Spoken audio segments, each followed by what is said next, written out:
Hi అండి, అందరు ఎలా ఉన్నారు? బాగున్నారా? నేనైతే చాలా బాగున్నానండి. ఇవాళటి వీడియో ఏంటి అనేది మీకు టైటిల్లో చూస్తేనే అర్థమైపోయింది కదా. వీడియో మాత్రం ఎండ్ వరకు చూడండి. ఇవాళైతే నా లైఫ్లో జరిగిన చాలా విషయాలు షేర్ చేసుకుందాము అనుకుంటున్నాను.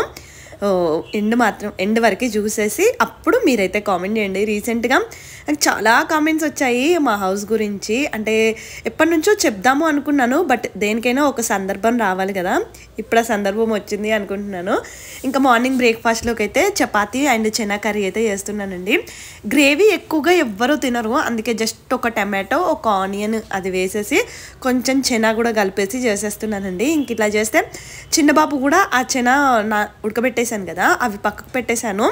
చాలా ఇష్టంగా తింటాడు. మొన్న రీసెంట్గా ఒకసారి బయటికి వెళ్ళినప్పుడు అండి, మా పిల్లలు అసలు ఎంత ఇష్టంగా తిన్నారో. మెయిన్ మా చిన్నోడు కూడా చాలా ఇష్టంగా తిన్నాడండి. సరే అనేసి ఇవాళ చేశాను. ఇంట్లో చేస్తే మాత్రం అంత ఇష్టంగా తినరండి. బయటికి వెళ్తే అది కొంచెమే ఉంటుంది కదా, వాళ్ళు ఆబ్వియస్లీ తక్కువ క్వాంటిటీ ఇస్తారు కదా. నేనేమో ఇంట్లో కొంచెం ఎక్కువగానే కుక్ చేశాను. పిల్లలు ఇష్టంగా తింటారేమో అనుకున్నాను, కానీ వాళ్ళైతే అంత ఇష్టంగా ఏం తినలేదండి. మెయిన్ మా చిన్నోడైతే బయట బాగానే తిన్నాడు, కానీ వాళ్ళైతే జస్ట్ ఒక 10 పీసెస్ తిని ఉండుంటాడు అంతే.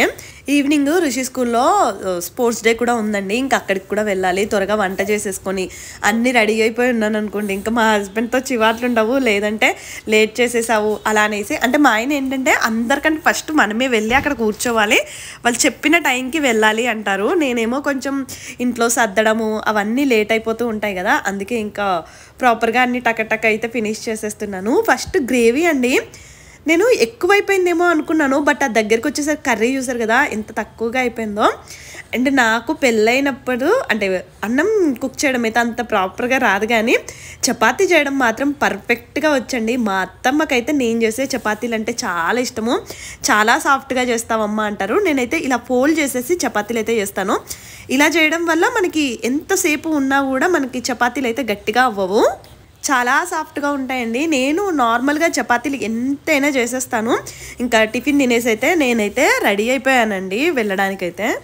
అండ్ నేనైతే మామా ఎర్త్ నుంచి moisture mat long stay lipsticks అయితే తీసుకున్నానండి. ఒకప్పుడు లిప్స్టిక్ పెట్టుకోవాలంటే భయం వేసేది, బట్ వన్స్ మామా ఎర్త్ లిప్స్టిక్స్ వాడడం యూస్ చేశాకైతే నాకైతే బాగా అనిపించింది. నా ఫేవరెట్ షేడ్ అయితే ఈ కార్నేషన్ న్యూడ్ అండి. ఇది ఏ స్కిన్ టైప్ వాళ్ళకైనా హ్యాపీగా సూట్ అయిపోతుంది.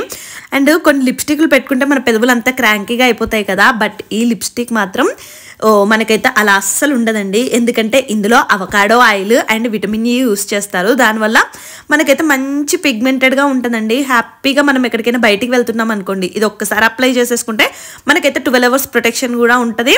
అండ్ స్మజ్ ప్రూఫ్ అండి. సో హ్యాపీగా మనమైతే అప్లై చేసేసుకోవచ్చు. చాలా మెంబర్స్ భయపడుతూ ఉంటారు కదా, అంటే లిప్స్టిక్ పెట్టుకున్నాక మనకి పోతుందేమో అలా అనేసి. ఇదైతే smudge proof, water proof and 12 hours protection కూడా ఉంటుంది. మామా ఎర్త్ ప్రొడక్ట్స్ అన్నీ కూడా చాలా బాగుంటాయండి. అంటే వాళ్ళు మనకి ఇప్పుడు సిచ్యువేషన్కి తగ్గట్టయితే అన్ని ప్రొడక్ట్స్ ప్రిపేర్ చేస్తూ ఉంటారు. అండ్ మేడ్ ఇన్ ఇండియా, మనకైతే ప్లాస్టిక్ ఫ్రీ అండి మామా ఎర్త్ ప్రొడక్ట్స్ అన్నీ కూడా. మీకు ఇవి అమెజాన్లో అయినా ఫ్లిప్కార్ట్లో అయినా మనకి దగ్గరలో ఉన్న స్టోర్లో అయినా అవైలబుల్గా ఉంటాయి. అండ్ ఈ లిప్స్టిక్ మాత్రం మంచి స్మజ్ ప్రూఫ్ అండి. హ్యాపీగా మనకైతే 12 hours వరకే ఉంటాయి. ఏదైనా ఫంక్షన్ పెట్టుకొని వెళ్ళారంటే మనకైతే మంచిగా 12 hours ప్రొటెక్షన్ కూడా ఉంటుంది. అండ్ స్మజ్ ప్రూఫ్ అస్సలు పోదండి లిప్స్టిక్ అయితే. అండ్ వీళ్ళ వెబ్సైట్ నుంచి నా కోడ్ అడబాల 2025 యూస్ చేశారంటే మీకైతే 20% ఆఫ్ కూడా వస్తుంది. సో మీరు హ్యాపీగా నా కూపన్ కోడ్ యూస్ చేసేసి మీరైతే పర్చేస్ చేశారంటే మీకైతే మంచిగా ఎంఆర్పీలో 20% ఆఫ్ కూడా వస్తుంది కదా. లింక్ అయితే డిస్క్రిప్షన్ బాక్స్లో ఇస్తానండి. ఆ లింక్ త్రూ అయితే మీరైతే పర్చేస్ చేయొచ్చు డైరెక్ట్ వెబ్సైట్లో. చెప్తున్నాను కదా, ఈ లిప్స్టిక్ అయితే ఏ స్కిన్ టైప్ వాళ్ళకైనా సూట్ అవుతుందండి. హ్యాపీగా మనకైతే లాంగ్ స్టే కూడా ఉంటుంది కాబట్టి మనమైతే హ్యాపీగా యూస్ చేయొచ్చు. లింక్ అయితే డిస్క్రిప్షన్ బాక్స్లో అయితే ఇస్తాను. అండ్ ఈ మధ్య కాలంలో అండి మేము అసలు కూరగాయలు కొనడానికి కూడా బయటకు వెళ్ళట్లేదు. ఇంకా మా హస్బెండ్కి ఏమో కుదరట్లేదు. నేను కూడా ఎక్కువగా పిల్లల్ని వేసుకొని ఎందుకులే బయటకు అనేసి ఇంకా ఆన్లైన్లోనే ఆర్డర్ చేసేస్తున్నాను. మనకి ఇప్పుడు ఫ్లిప్కార్ట్, అమెజాన్ ఇలా చాలా వెబ్సైట్లు వచ్చేసాయి కదా, మనకి అన్నీ ఫ్రెష్గా డెలివరీ చేసేస్తున్నారు కదా. 100 rupees అబోవ్ మనం ఆర్డర్ చేసుకుంటే మనకైతే ఫ్రీగా డెలివరీ అయితే చేసేస్తారండి. అవే ఇక్కడ చూపిస్తూ ఉన్నాను. అండ్ ఇవాళ వ్లాగ్ అయితే కంటిన్యూ అవుతూ ఉంటుంది. నేనైతే బ్యాక్గ్రౌండ్లో మాట్లాడుతూ ఉంటాను. అండ్ మా హస్బెండ్కి అయితే 2013లో ఎంసీఏ అయితే అయిపోయిందండి. అప్పుడు అంటే చదువు అయిపోగానే ఆయనకైతే శాంసంగ్ R&D ఉంటుంది కదా, అందులో అయితే జాబ్ వచ్చేసింది. ఇదంతా 2014 ముచ్చట. ఆ టైంలో అయితే ఇంకా బెంగళూరులోనే ఫస్ట్ జాబ్ అండి. NIT నుంచి డైరెక్ట్ బెంగళూరుకే వచ్చేసారు. రియల్ ఎస్టేట్ ఆ టైంలో చాలా తక్కువ ఉన్నాయంట. సో కానీ మా హస్బెండ్ ఏంటంటే అప్పటికి భవాని మ్యారేజ్ కూడా అవ్వలేదు. సో ఆ టైంలో ఇంకా ఏ ప్రాపర్టీ అలా ఏమీ కొనకుండా నార్మల్గా ఇంటికి డబ్బులు అలా అన్నీ మేనేజ్ చేస్తూ ఉండేవాళ్ళు. ఎప్పుడు అంటే మా ఆయన ఏంటంటే అంటే ఏ టైంలో చేయాల్సిన పని ఆ టైంలో చేసేస్తేనే అన్నీ కరెక్ట్గా ఉంటాయి అనుకుంటారు. అలా ఆ టైంలో అయితే ఏ ప్రాపర్టీలు అయితే తీసుకోలేదండి. ఇంకా మా హస్బెండ్ మ్యారేజ్ కూడా చాలా లేట్గానే చేసుకున్నారు, 30 yearsకి అలా చేసుకున్నారు. కానీ అత్తమ్మ ఎప్పుడూ ఒకటి చెప్తూ ఉండేవాళ్ళు, అందరూ ప్రాపర్టీ కొనుక్కుంటున్నారు, నువ్వు కూడా ఏదైనా కొనుక్కో చిన్నోడా అనేసి. అత్తమ్మకు కొంచెం బెంగగా ఉండేది. ఎందుకంటే ఇప్పుడు మన 3 పిల్లలు ఉన్నారనుకోండి, ముగ్గురు ఒకటే స్టేజ్లో ఉంటే హ్యాపీగా ఫీల్ అవుతారు కదా. మా చిన్న అబ్బాయికి ఏమీ తెలియదమ్మా, నువ్వైనా చెప్తూ ఉండు అనేసి ఇంకా పెళ్ళైన కొత్తలో నాకు చెప్తూ ఉండేవాళ్ళు. ఆ టైంలో నేను క్యాబ్జెమినీలో జాబ్ చేసేదాన్నండి. ఇద్దరం జాబ్ చేసేవాళ్ళము. ఇంకా పెద్దగా డబ్బులు అయితే ఏమీ ఖర్చు పెట్టేవాళ్ళం కాదు. ఇప్పుడంటే పిల్లలు ఇదంతా కాబట్టి డబ్బులు ఖర్చు పెడుతున్నాం, కానీ ఆ టైంలో అయితే మొత్తం ఇంకా సేవింగ్ లాగే ఉండేది. ఇంకా పిల్లలు కూడా పుట్టలేదు కదా. నేను అప్పుడు అన్నాను ఇంకా ఏదైనా తీసుకుందాము మనం కూడా అనేసి అయితే అప్పుడు వెతకడం అయితే స్టార్ట్ చేసామండి. కానీ దాని తర్వాత కోవిడ్ అదంతా వచ్చేసింది కదా. మేమైతే ఇంకా ఇద్దరం జాబ్ చేసినప్పుడు కొంచెం మనీ అయితే అంతా సేవ్ చేసేసి అయితే పెట్టాము. నాకు కూడా కొంచెం మంచిగానే శాలరీ వచ్చేదండి. అండ్ మా హస్బెండ్ శాలరీ అడుగుతారేమో ఈ వీడియో చూశాక. ఇప్పుడు నా వీడియో మా హస్బెండ్ వాళ్ళ కంపెనీలో కూడా చూస్తారంట, మా రిలేటివ్ చూస్తారంట. అండ్ ఇలా శాలరీ ఇదంతా డిస్కస్ చేయడం అయితే నాకైతే నచ్చదండి. చాలా వరకు మా ఫైనాన్షియల్ అంటే మేము ఏంటి ఎంత ఖర్చు అవుతుంది ఏంటి అనేది నాకు లెక్క పెట్టుకోవడం ఇష్టం ఉండదు. అండ్ మేమైతే ఎవరికి చెప్పాలని కూడా అనుకోమండి. ఎందుకంటే ఇంకా చెప్తున్నాను, మెయిన్ అయితే ఆఫీస్ వాళ్ళు చూస్తారంట, మళ్ళీ ప్రాబ్లం అయిపోతుంది కదా ఆఫీస్లో, అందుకే చెప్పట్లేదండి. అండ్ కొందరైతే ల్యాక్స్లో ఉంటుందంట, చాలా అంతేం ఉండదండి. మీ అందరికీ తెలిసిందే కదా సాఫ్ట్వేర్లో శాలరీస్ ఎలా ఉంటాయి అనేది. బట్ కొంచెం మంచిగానే వస్తుంది ఈ శాలరీ అయితే. ఇంకా అలా లాక్డౌన్ అయిపోయిన వెంటనే ఇంకా అత్తమ్మ అయితే ఎప్పుడూ అదే బెంగ పెడుతూ ఉండేవాళ్ళు. అంటే ఏది తీసుకోవట్లేదమ్మా, మీరే ఏం తీసుకోవట్లేదు, నువ్వైనా చెప్పు అంటే ఇంకా తిరగ్గా ఒక ఇల్లు అయితే తీసుకున్నామండి. ఆ ఇంటి గురించి మీరు ఎందుకు చెప్పరక్క అంటే, ఆ ఇంట్లో నేనైతే ఒకటే ఫిక్స్ అయిపోయాను, నాకు ఈ ఈఎంఐలు ఇదంతా స్ట్రెస్ అస్సలు వద్దు కన్నా. అంటే మా హస్బెండ్కి బెంగళూరులో సెటిల్ అవ్వాలని అస్సలు లేదండి. అంటే ఈస్ట్ గోదావరి వెస్ట్ గోదావరి అటు సైడే సెటిల్ అయిపోదాం ఎప్పటికైనా ఫ్యూచర్లో అనుకుంటూ ఉంటారు. జస్ట్ ఇదేంటంటే ఇన్వెస్ట్మెంట్ పర్పసే తీసుకున్నాము, అందులో మేము ఉండడానికి కూడా కాదండి. అండ్ ఈఎంఐలు కూడా చాలా ఎక్కువగా ఉంటాయి కదా. ఇప్పుడు మా హస్బెండ్ ఒక్కరే జాబ్ చేస్తారు. ఇంకా నేను కూడా అంటే ఆ టైంలో నేను ఏమనుకునేదాన్ని అంటే, నేను కూడా జాబ్ చేస్తాను కదా, ఇద్దరు శాలరీలు ఉంటాయి కదా, మేనేజ్ అయిపోతుందిలే అనుకున్నాను. కానీ ఇంకా నేనైతే జాబ్ మానేయాల్సి వచ్చింది. తర్వాత అంటే నాకు మిస్క్యారేజ్ అవ్వడం మెయిన్ ఎఫెక్ట్ అయ్యిందండి. లేదంటే నేను మేబీ జాబ్ కంటిన్యూ చేసేదాన్నేమో, అంటే కేర్ టేకర్ అలా అప్పుడు పెట్టేసుకొని చేసేదాన్ని. కానీ మిస్క్యారేజ్ అయిపోవడము, చాలా వీక్ అయిపోయేసరికి ఇంకా మా హస్బెండ్ వద్దులే, ఇద్దరం స్ట్రెస్ తీసుకొని మనం ఎన్ని డబ్బులు సంపాదించినా నీ హెల్త్ బాగాలేకపోతే కష్టం కదా అనేసి అనేవాళ్ళు.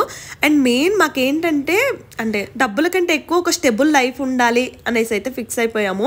అందుకే అండి నేను మా ఇంట్లో అంటే మేము తీసుకున్న హౌస్లో ఉంటానని కూడా నేను ఎప్పుడు అనుకోను. నాకు తెలిసి మేము ఉండమేమో కూడా, ఎప్పటికైనా మేమైతే హ్యాపీగా వెస్ట్ గోదావరి సైడ్ అటు వెళ్ళిపోయి ఒక మంచి ప్లేస్ తీసేసుకొని అక్కడే ఇల్లు కట్టుకోవాలి, సెటిల్ అయిపోవాలి అనేది మా డ్రీము. అంటే పిల్లలు కొంచెం పెద్దవాళ్ళు అయిపోతారు కదండి, అప్పుడు ఇంకా అంటే ఆల్మోస్ట్ మా హస్బెండ్ ఏంటంటే 10th అయిపోగానే వీళ్ళనైతే అబ్రాడ్ పంపించేద్దాము, +2 అంతా అక్కడే అంటే ఎంఎస్ అంతా అక్కడే చేపిద్దాము అనుకుని ప్లాన్ చేస్తున్నారు. చూడాలి, ఇంకెలాగూ అప్పటి వరకే కదా అనేసి అయితే మేమైతే ఇక్కడ ఇంకెక్కువగా ఏమీ ప్రాపర్టీలు ఈ ఈఎంఐ టెన్షన్ అయితే ఎక్కువగా పెట్టుకోవాల్సి అనుకోవట్లేదు. అండ్ మాకైతే ఇన్లాస్ని చూసుకోవడం, కొన్ని రెస్పాన్సిబిలిటీస్ కూడా ఉంటాయి కదండి. అండ్ ఇప్పుడు ఆ హౌస్లో అయితే రెంట్కుంటున్నారండి వాళ్ళ, మళ్ళీ అక్కడికి వెళ్ళి వీడియో తీసేసి వాళ్ళ ప్రైవసీ అండ్ ఎంతైనా ఇంకా కొంచెము అందరు ఇష్టపడరు కదా ఏ విషయాన్నైనా కూడా, ఎప్పుడు ఎవరో ఒకరు రెంట్కుంటూనే ఉంటారు. అందుకే అక్కడైతే ఇంకా వీడియో కూడా ఏమీ షూట్ చేయట్లేదు, వాళ్ళ ప్రైవసీకి ఎందుకులే అనేసి అయితే. నేను కొన్నప్పుడు కూడా పెద్దగా ఎవరికి చెప్పలేదండి, అంటే గృహ ప్రవేశమో అలా ఏదైనా చేసుకుంటే తెలిసేదేమో, మేము ఏమీ చేసుకోలేదు అండ్ చేసుకోవాలనుకోవట్లేదు కూడా. ఇంకా అదైతే రెంటల్గా పెట్టేసాము, జస్ట్ ఒక ప్రాపర్టీ, మా ఫస్ట్ ప్రాపర్టీ లాగా అలా ఉండిపోతుంది అనేసి. అత్తమ్మ అయితే పిల్లల్ని చిన్నప్పటి నుంచి చాలా కష్టంగా పెంచారండి. అంటే డబ్బుల విలువ మా హస్బెండ్కి చాలా ఎక్కువ తెలుసు. అండ్ మా హస్బెండ్ మ్యారేజ్ చేసుకున్నాక నాకు కూడా ఎక్కువ తెలిసిందండి. నేను చిన్నప్పటి నుంచి పెద్దగా స్ట్రగుల్స్ ఏం ఫేస్ చేయలేదు. మా అమ్మ డాడీ బాగా చూసుకునేవాళ్ళు. అండ్ గారభం అండి, కొంచెం ఫైనాన్షియల్గా కూడా అంత ప్రాబ్లమ్స్ అయితే ఫేస్ చేయలేదు. బట్ మా హస్బెండ్ అలా కాదంట, చిన్నప్పటి నుంచి చాలా కష్టపడి, అందుకే అండి ఒక్క రూపాయి వాల్యూ మా ఆయనకి బాగా తెలుసు. అండ్ ఎప్పుడు అనుకుంటూ ఉంటారు అమ్మ నాన్నని మాత్రం బాగా చూసుకోవాలి, ఈ ఫైనాన్షియల్ మనకి ఏ ప్రాబ్లం ఏమున్నా కూడా అమ్మ నాన్న మంచిగా చూసుకోవాలని నాకు మ్యారేజ్ అయినప్పటి నుంచి అదే చెప్తూ ఉంటారు. నేను అంతే అండి. అంటే ఇప్పుడు మేమంటే మేము కష్టపడైనా డబ్బులు సంపాదించుకోగలము. ఇంకా మా అత్తమ్మ వాళ్ళు ఏంటంటే ఇంకా కష్టపడింది చాలు, వాళ్ళు హ్యాపీగా ఉండాలి, కంఫర్ట్గా ఉండాలి అనుకుంటాను నేను కూడా. అత్తమ్మ అయితే ప్రతిదీ ఏదైనా కొంటామన్నా ఏమన్నా కూడా వద్దనే చెప్తారండి మాకైతే. అంటే మీరేమన్నా కొనుక్కోండి అమ్మా, మీకు పిల్లలు ఉంటారు కదా, ఏ చిన్న వస్తువైనా నార్మల్గా వాషింగ్ మిషన్ అయినా కూడా వద్దు అన్నారు. బట్ నేనైతే అలా కాదండి. మా అమ్మ మా నాన్న ఎంత కంఫర్ట్గా హ్యాపీగా ఉంటారో మా అత్తమ్మ వాళ్ళని కూడా అలానే చూసుకోవాలి అనుకుంటాను. చాలామంది మీరు ఎక్కువ చెప్పేస్తారు అలా అంటారు కదా, అంటే మనం ఏదైనా పాజిటివ్ విషయాలు ఎక్కువగా సార్లు చెప్పినా కూడా కొంతమంది అంటే మనల్ని చూసి కొంతమంది అయినా మారుతారు కదా. అండ్ ఈ స్పెక్స్ కూడా అన్నారండి, మీకు బాగా డబ్బులు ఉన్నాయి 7,000 పెట్టి కొనుక్కున్నారు అనేసి. అదేంటంటే అత్తమ్మకి ఆ మోడల్స్ అంటే అంత కాస్ట్ స్పెక్స్ అయితేనే కొంచెం మంచిగా ఉంటాయంట. 7,000 పెట్టి అత్తమ్మకైతే తీసుకున్నాము. అప్పుడు 2 వద్దమ్మా నాకు ఒక్కటి సరిపోతుంది అన్నారు. బట్ లెన్స్ కార్ట్లో అయితే మనకు ఒకటి ఇవ్వరండి, అందుకే ఇంకొకటి అయితే తీసుకున్నాను. అంతేగాని నార్మల్గా నా స్పెక్స్ ఎంత ఉంటాయి చెప్పండి, 2,000 ఉంటాయి కదా. సో ఇలాంటి చిన్నవి ఉంటాయండి. నాకు ఇలాంటివన్నీ చెప్పడం ఇష్టం ఉండదు, ఎందుకులే మళ్ళీ ఈ నా వీడియోలన్నీ మా రిలేటివ్స్ అత్తమ్మ వాళ్ళ సైడ్ అయినా అందరూ చూస్తారు. వాళ్ళందరూ మీ అమ్మాయి కోడలు వీడియోలు పెడుతుందంట అలా అనేసి అయితే చెప్తూ ఉంటారు. అత్తమ్మ అయితే రెగ్యులర్గా చూస్తారండి, ప్రతిదీ నాకు చెప్తూ ఉంటారు, ఈ వీడియోలో ఇది చూసానమ్మా పిల్లలు అల్లరు అది ఇది అనేసి చెప్తూ ఉంటారు. అందుకే అండి పెద్దగా ఫ్యామిలీ మ్యాటర్స్ ఇవన్నీ డిస్కస్ చేశాను అనుకోండి, మళ్ళీ ఎవరో ఏదో కామెంట్స్ పెడుతూ ఉంటారు, మళ్ళీ హర్ట్ అవ్వడం ఇదంతా ఎందుకులే అనేసి నార్మల్గా ఫైనాన్షియల్ విషయాలు అయితే అసలు ఏమి పెట్టను. మీరు చాలా మెంబర్స్ కామెంట్ పెడతారు, మీరు సరిగ్గా చూసుకోరు మీ ఇన్లాస్ని, అండ్ ఫెస్టివల్స్ అయినా వెళ్ళరు, అండ్ వాళ్ళకి చాలా కష్టంగా మీరైతే బాగా డబ్బులు ఖర్చు పెట్టుకుని అలా అని పెడుతూ ఉంటారు. ఒక్కసారి అంటే నా వీడియోలైనా మా భవాని వీడియోలైనా ఒక్కసారి చూడండి. మా అత్తమ్మ వాళ్ళు ఎప్పుడు హ్యాపీగా అండ్ వాళ్ళకి ఏ లోటు ఉండదు. ఎందుకంటే మేము ఇంత కష్టపడి సంపాదించి పేరెంట్స్ని చూసుకోకుండా ఎందుకుంటాం చెప్పండి. అలాంటి కామెంట్ చేసే వాళ్ళకి కనీసం దయచేసి ఇక్కడైనా ఇలాంటి కామెంట్లు అయితే మానుకోండి. సో మీకు ఇప్పటికైతే క్లారిటీ వచ్చింది అనుకుంటున్నాను, మా హస్బెండ్ శాలరీ గురించైనా మా ఫైనాన్షియల్ గురించైనా. అండ్ మీరు మంత్లీ ఎంత ఖర్చు మాకు మంత్కి కొంచెం ఎక్కువగానే ఖర్చు అవుతుందండి, ఎందుకంటే మేము ఉండేది బెంగళూరులో మీరు నార్మల్గా అడగండి. అండ్ అంటే కొన్ని ఏరియాస్లో తక్కువ అవుతుందేమో, మేము ఉండే ఏరియాలో అయితే అంటే మా హస్బెండ్ ఆఫీస్కి దగ్గర కాబట్టి ఇది ప్రైమ్ ఏరియా అండి, ఇక్కడ రెంటల్ అయినా ఏవైనా కూడా చాలా ఎక్కువగా ఉంటాయి. అండ్ మేము పిల్లల విషయంలో కొంచెం ఎక్కువగా ఖర్చు చేస్తామండి, ఎందుకంటే ఇంకా మా హస్బెండ్ అయితే ఒక్కటే అనుకుంటారు, పిల్లల విషయంలో మాత్రం మనం వాళ్ళకి ఏ లోటు అంటే ఆయన చిన్నప్పటి నుంచి చాలా కష్టంగా పెరిగారంట. ఇంకా మా హస్బెండ్కి పిల్లల్ని మంచిగా చూసుకోవాలి, వాళ్ళకి ఏదంటే అది చెయ్యాలి అండ్ అలా అయితే అనుకుంటూ ఉంటారు. నేను కూడా అంతే అండి, మోస్ట్లీ మా హస్బెండ్ ఏవైతే అనుకుంటారో తన లైఫ్లో అవన్నీ ఫుల్ఫిల్ చేయడానికే నేను చూస్తూ ఉంటాను. అంటే నాకు యూట్యూబ్ ఇదంతా అనేది ఒక సెకండరీ అండి, నా లైఫ్ అంటే యూట్యూబ్ లేనప్పుడు కూడా నా లైఫ్ చాలా బాగుంది. అండ్ నాకు ఈ యూట్యూబ్ కంటే నా రిలేషన్స్ ఇవే నాకు ఇంపార్టెంట్. మళ్ళీ దీనిలో ఎవరైనా ఏమైనా కామెంట్స్ పెట్టి హర్ట్ చేస్తారు ఏంటుకో అనేసి అయితే నార్మల్గా కొన్ని వీడియోస్ అయితే చాలా వరకు స్కిప్ చేసేస్తాను, ఎందుకంటే అందరూ మనలా అంటే అందరూ ఒకలాగా ఉండరు కదా, అందరి మైండ్ సెట్ ఇప్పుడు మీరు ఇంతమంది నా వీడియోస్ చూస్తూ ఉంటారు. సో ఒక్కొక్కరి మైండ్ సెట్ ఒక్కొక్కలా ఉంటుంది, ఒకరికి పాజిటివ్గా నేను చెప్పేది నచ్చొచ్చు, ఇంకో కొంతమందికి అయితే చెప్పిందిలే తన గొప్పలు తానే చెప్పుకుంటుంది, వాళ్ళ ఇంట్లో వాళ్ళ గొప్పలు చెప్తుంది ఇలా అని వాళ్ళు కూడా ఉంటారు. అందుకే అండి పెద్దగా ఇంకా మనం కొన్ని విషయాల్లో సైలెంట్గా ఉంటే బెటర్ కదా అనిపిస్తుంది. ఇంకా కానీ ఏ వీడియో పెట్టాలి అన్నా ఫస్ట్ అయితే మా హస్బెండ్తోనైతే డిస్కస్ చేస్తానండి, ఇలా పెట్టాలా అది అనేసి. ఎందుకంటే మళ్ళీ నాకు అదొక టెన్షన్ అనిపిస్తుంది, మళ్ళీ ఎవరైనా ఏమన్నా అంటే బయటి వాళ్ళు ఏమన్నా అనుకున్నా ఏం కాదు, కానీ మా హస్బెండ్ ఏమనుకుంటారు, ఇంట్లో వాళ్ళు ఏమనుకుంటారు, ఆ ఒక్క కన్సర్న్ అయితే ఎక్కువగా ఉంటుంది. అందుకే ఇంకా ఆయన అడిగేసి ఏదైనా ఇలాంటివి పెట్టాలి అన్నది పెడతాను. అండ్ ఈ కట్నం ఎంత ఇచ్చారు అలాంటివి కూడా పెట్టకపోవడానికి ఇదే రీజన్ అండి, జడ్జ్మెంట్ చేసేస్తారు జనాలు ఎక్కువగా మనల్ని చూసేసి. కొద్ది వరకు అయితే పెడతాను. సో అంటే అమ్మ వాళ్ళు అయితే ల్యాండ్ ఇచ్చారండి, అది ఎప్పుడైనా కరీంనగర్ వెళ్ళినప్పుడు కూడా చూపిస్తాను. అంటే మా నాన్నమ్మ వాళ్ళ ఊరు దగ్గర ఉంటుంది అది, నేనే మోస్ట్లీ వెళ్ళను అక్కడికి, వెళ్ళినప్పుడు ఎప్పుడైనా మీకు చూపిస్తాను. ఇదండి ఇదంతా సిచ్యువేషను. అండ్ రుషికి అయితే స్పోర్ట్స్లో మా 2 గోల్డ్ మెడల్స్ వచ్చాయి, ఎంత హ్యాపీగా అనిపించిందో మా పిల్లల్ని చూస్తే అయితే, ఇంకా మా హస్బెండ్ అయితే చిన్న ట్రీట్ లాగా బేకరీకి అయితే తీసుకెళ్లారు. ఇంకా కప్ కేక్స్ అయితే తినేసి వచ్చామండి. ఫ్లిప్కార్ట్లో అయితే ఈ బ్యాగ్స్ లాంటివి తీసుకున్నాను. ఇవి జస్ట్ 120 రూపీస్ అనుకుంటా, 4 వచ్చాయండి. బాగున్నాయి కదా, చిన్న చిన్నవి స్టోర్ చేసుకోవడానికి యూజ్ అవుతాయి అనేసి ఇలాంటివి అయితే తీసుకున్నాను.